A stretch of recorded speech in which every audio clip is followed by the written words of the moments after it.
नमस्कार दोस्तों, मेरा नाम है सुनील और आप देख रहे हैं अपना लोकप्रिय यूट्यूब चैनल जिसका नाम है सुनील जसवाल बिब्लोफाइल।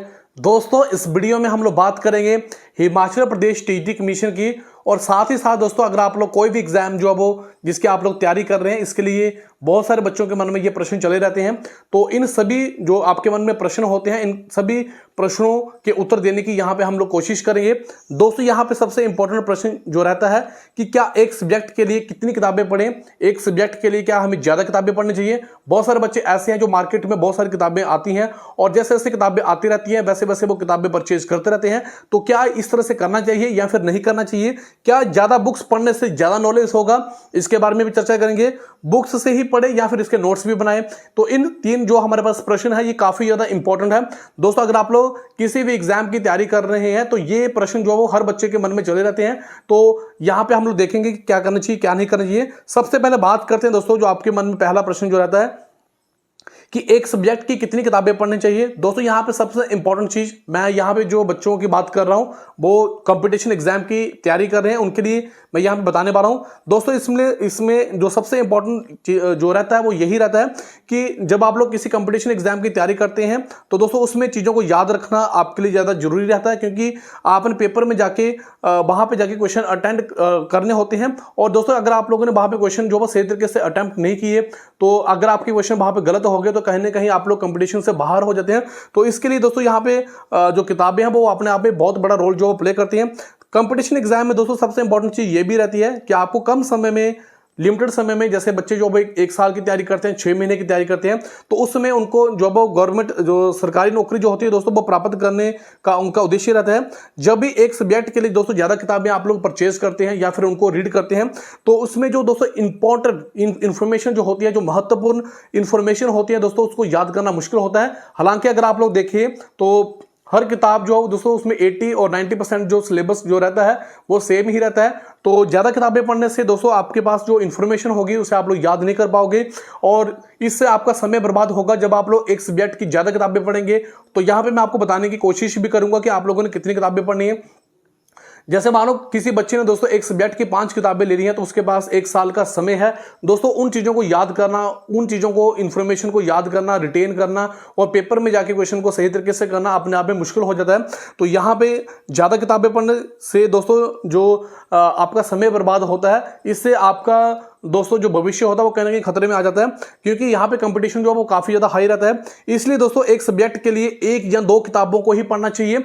और दोस्तों जब आप लोग 1 या 2 किताबें पढ़ते हैं तो उसमें आप लोगों को पता चल जाता है कि किस पेज पे कौन सी इंफॉर्मेशन है। आपको पेज भी याद रहते हैं दोस्तों, और जो आपको जब आप लोग पेपर में जाते हैं तो उसके लिए वो बहुत ज्यादा इंपॉर्टेंट हो जाता है, बहुत ज्यादा सहायक हो जाता है। इसलिए दोस्तों 1 या 2 किताबें पढ़नी चाहिए और उसको बेसिक बुक्स मानकर उसके बाद दोस्तों आप लोगों को डिफरेंट टाइप की क्वेश्चन जो वो अटेम्प्ट करना चाहिए उसी टॉपिक से रिलेटेड। जैसे मान लो सिंधु घाटी सभ्यता का जो टॉपिक है दोस्तों उसे आप लोगों ने क्राउन की बुक में पढ़ लिया या फिर आप लोगों ने एनसीईआरटी की किताबों में पढ़ लिया। उसके बाद दोस्तों आप लोगों को क्या क्या करना चाहिए, उसके जो प्रैक्टिस सेट होते हैं, जो प्रीवियस ईयर के क्वेश्चन पेपर होते हैं, उनको लगाना चाहिए। क्योंकि दोस्तों कंपटीशन एग्जाम की जो तैयारी करना दोस्तों अपने आप पे ही बहुत बड़ा चैलेंज रहता है। सिलेबस को ध्यान रखते हुए ही किताबों का चयन करना चाहिए। बहुत सारे बच्चे ऐसे होते हैं दोस्तों जो किताबों का चयन सही तरीके से नहीं करते हैं और वो किताबें तो अपने आप में सर्वश्रेष्ठ होती है, लेकिन वो कहीं ना कहीं एग्जाम ओरिएंटेड ना होने की वजह से उनका जो समय होता है वो बर्बाद हो जाता है। इसलिए दोस्तों सबसे पहले आप लोगों को अपना सिलेबस जो है उसे कंप्लीट करना चाहिए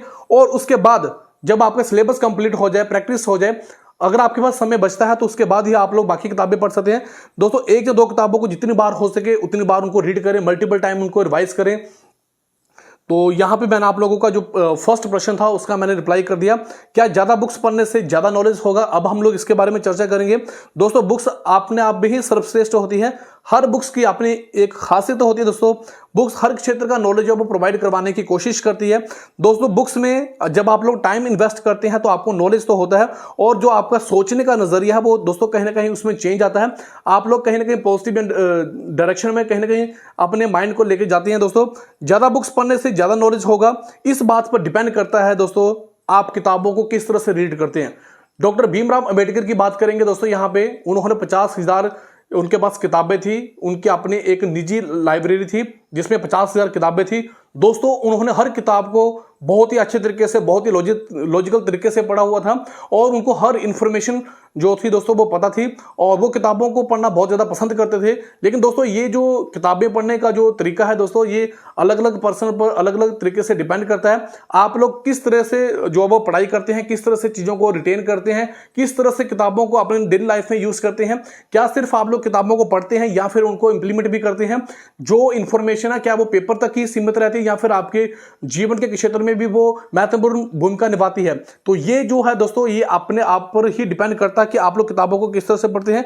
इसमें कोई भी दो राय नहीं है दोस्तों कि किताबें जो होती हैं वो आपको सफलता तक लेके जाती हैं।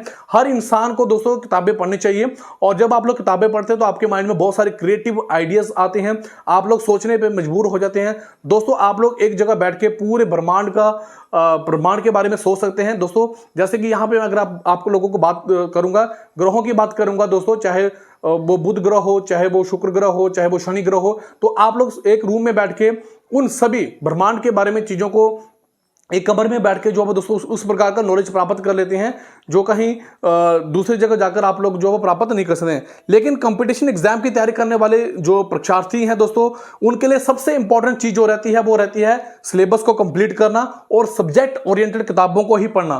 क्योंकि दोस्तों जब आप लोग सब्जेक्ट ओरिएंटेड किताबों को पढ़ते हैं तो कहीं ना कहीं आपका सिलेबस जो समय रहते हुए कंप्लीट हो जाता है।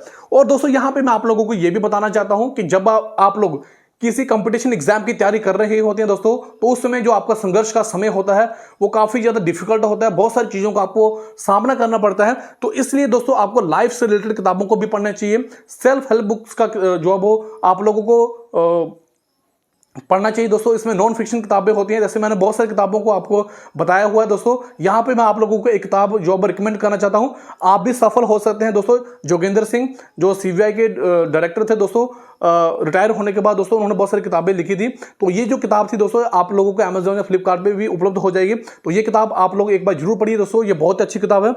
और फिर हम लोग बात करते हैं दोस्तों, बुक्स से ही पढ़ना चाहिए या फिर इसके नोट्स बनाने चाहिए। बहुत सारे बच्चों को ये लगता है, वो क्या करते हैं कि साइड्स में, जो बुक्स के साइड में जो खाली पेज होता है वहां पे वो नोट्स वगैरह बना लेते हैं दोस्तों। मुझे ऐसे करना पसंद नहीं है। हालांकि आप लोग स्टिकी नोट्स जो है वो लगा सकते हैं, लेकिन दोस्तों मुझे ऐसा पर्सनली पसंद नहीं है। आप लोगों की अपनी चॉइस हो सकती है। लेकिन दोस्तों यहाँ पे कंपटीशन एग्जाम की जब आप लोग तैयारी करते हैं, बहुत सारे बच्चे जो है वो विशेष रूप से जो उनका टारगेट रहता है वो यही रहता है कि क्वेश्चन को अटेम्प्ट करना है और सही तरीके से क्वेश्चन को अटेम्प्ट करना है दोस्तों। यहाँ पे अंतिम समय में जब आप चीजों को रिवाइज करते हैं तो जो आपके शॉर्ट नोट्स होते हैं वो आपके लिए काफी ज्यादा हेल्पफुल हो सकते हैं। लेकिन दोस्तों जब आप लोग नोट्स बनाते हैं तो उस समय आपका समय बर्बाद होता है। लेकिन दोस्तों अगर आप लोग देखेंगे, जब आपका एग्जाम के लिए 10 दिन बच जाते हैं, 10 या 15 दिन बच जाते हैं, तो उसमें नोट्स जो वो आपके लिए बहुत बड़ा जो है वो इंपॉर्टेंट रोल प्ले करते हैं। उस समय आप लोग पूरे सिलेबस को थोड़े समय में रिवाइज कर लेते हैं, जिससे कि आप लोगों को कॉन्फिडेंस आ जाता है। उस समय पूरी किताब को पढ़ना कहीं ना कहीं डिफिकल्ट हो जाता है और जो शॉर्ट नोट्स होते हैं वो आपको बहुत ज़्यादा हेल्प करते हैं। इसलिए मैं यहाँ पे आप लोगों को रिकमेंड करूंगा कि आप लोग जो वो नोट्स बनाएं।